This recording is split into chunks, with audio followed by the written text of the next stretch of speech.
કેમ છો બેટા? મજામાં ને? જય શ્રી કૃષ્ણ બધાને. ચાલો ઇંગ્લિશના પીરિયડ સાથે આજે મળેલા છીએ.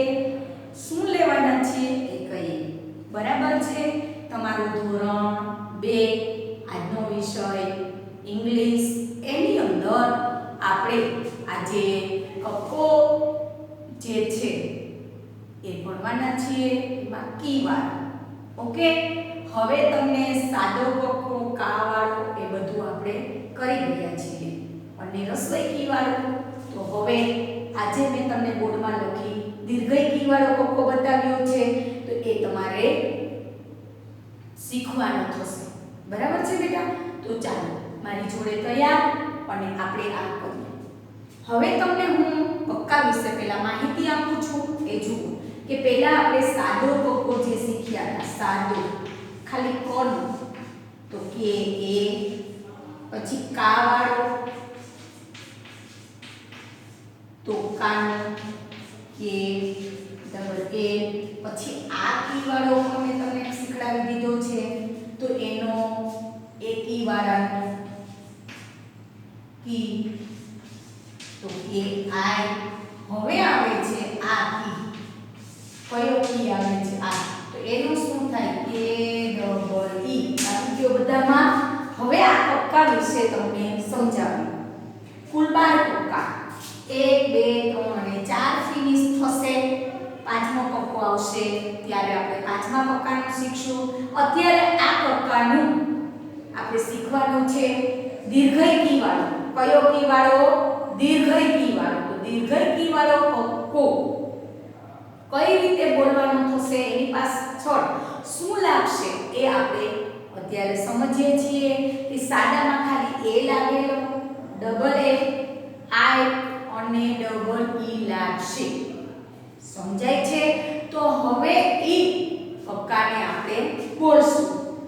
કી, કે ડબલ ઈ, ખી, કે એચ ડબલ ઈ, ગી, જી ડબલ ઈ, ઘી, જી એચ ડબલ ઈ, ચી, સી એચ ડબલ ઈ, છી, C double H double E, જી, જે ડબલ ઈ, ઝી, જી એચ ડબલ ઈ.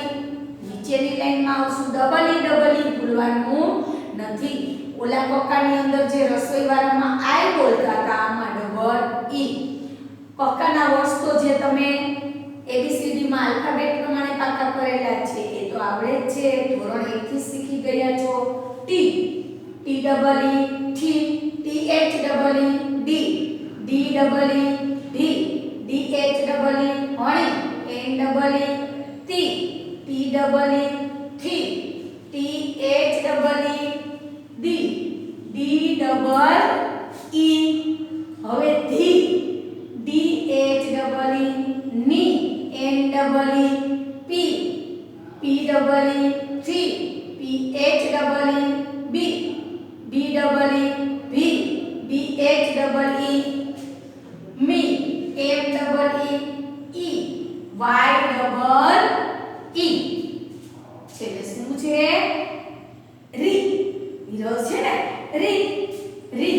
આર ડબલ ઈ, લી, એલ ડબલ ઈ, વી, વી ડબલ ઈ, સી, એસ એચ ડબલ ઈ, સી, S H double E, સી, S double E, હી, H double E, અડી, L double E, ક્ષી. વધારે છે કે એસ એચ ડબલ ઈ, ગડી, G Y N double E. આ રીતે તમારે કક્કો આખો મેં લખેલો છે એ રીતે બુક્સમાં લખવાનો થશે અને બોલવાનું થશે. જો આ કક્કાને બોલ્યા હશે તો આ કક્કો 100% તમને ઝડપથી બોલતા આવડી જશે. કેમ કે કોનું શું થાય છે એ તો તમને યાદ જ છે કે ચી છે તો સી એચ તો થાય જ છે. એ તો ખબર છે. ચનો દીર્ઘઈ છે તો ડબલ ઈ લગાડવાનું, રસોઈ છે તો આઈ લગાડવાનું, કાનો છે તો એ લગાડવાનું. સમજાય છે? એટલે તમારે ઈઝી થઈ જશે. બોલશો એટલે તમને પાછળના વર્ડ્સને શું લગાડવાનું થશે એ જ આવશે, બાકી તો આવવાનું નથી. હવે એના નામ નું ઇંગ્લિશ આપણે કરશું. કઈ રીતે બેટા કે મીના તો શું લખશું મી વત્તા ના મીમાં શું થાય મ મીમાં બેટા અહીં જોઈ લો તમને જોતા શીખવાડ્યું મ પેલા મ મ મી હું આવ્યું એમ ડબલ તો ચાલો લખો ડબલ ઈ ન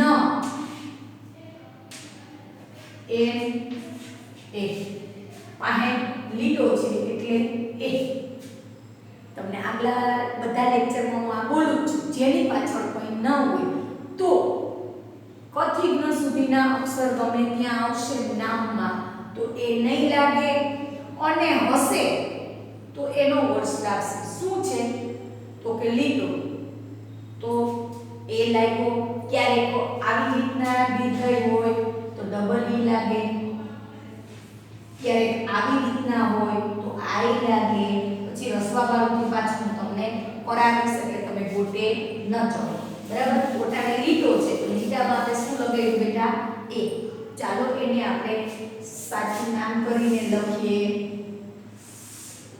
એમ ડબલ ઈ એ બરાબર હવે એને તમારે કેપિટલમાં લખવું હોય તો પણ તમે લખી શકો કેપિટલ તમને શીખડાવું એ બી ડબલ ઈ એમ એ આમ પણ લખતા આવડી જાય આપણને હવે બીજું નામ જોવા જઈએ બીજું કયું લખવું છે તો કે ગીતા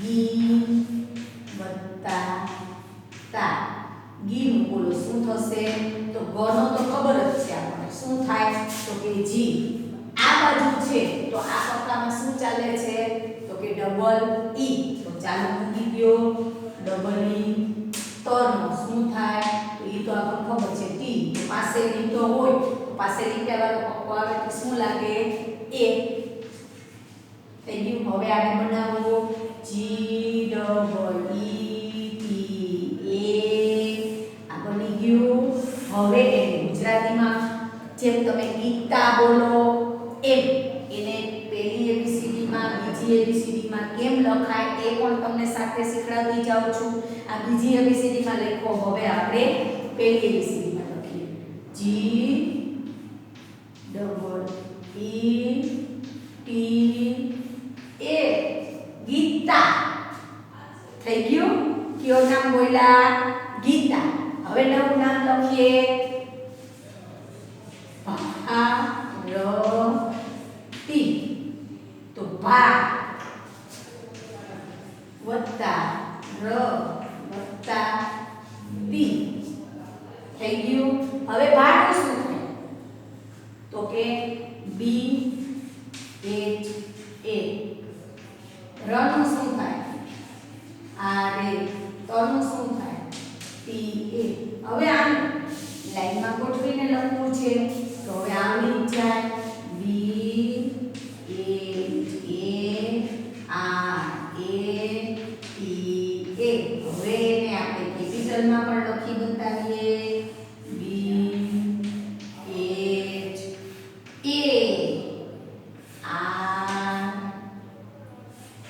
એ ટી એ કેટલું મસ્ત લાગે છે કેપિટલમાં આવડી જાય અને આમાંય આવડી જાય બધા ડાયરે દીકરા છો ને એટલે તમને બંનેમાં શીખડાવું છું પછી તમને જ્યારે આવડી જશે ત્યારે તમારે લખવું છે કે નીતા તો તમે આમ જ લખી શકશો કા તો કે તો તમને આવડી ગયું છે નીતા છે એની સામે તમે તરત જ બીજી એબીસીડી જોડે જ લખી શકશો નીતા પછી આવું શીખવું નહીં પડે પણ જ્યારે આપણે શીખતા હોઈએ ને ત્યારે આ રીતે કરીએ ને તો તમને બધું આવડી જાય ઓકે બેટા બાકી નો આવડે તમે આમ ન કરો તો આવડે ન આવડે એટલે આ રીતે તમે પહેલા શીખશો એટલે તમને બધું જ આવડી જશે બરાબર છે હવે આજે આપણે લેક્ચરમાં શું શીખી રહ્યા છીએ કે કી એટલે રસ્વઈ દીર્ઘઈ બે કી વાળો કુકો હોય પણ એમાં બોલવામાં તીખી તીખી જ બોલીએ છીએ પણ એના પાછળના જે અક્ષર છે એ બદલી જાય રસ્વઈમાં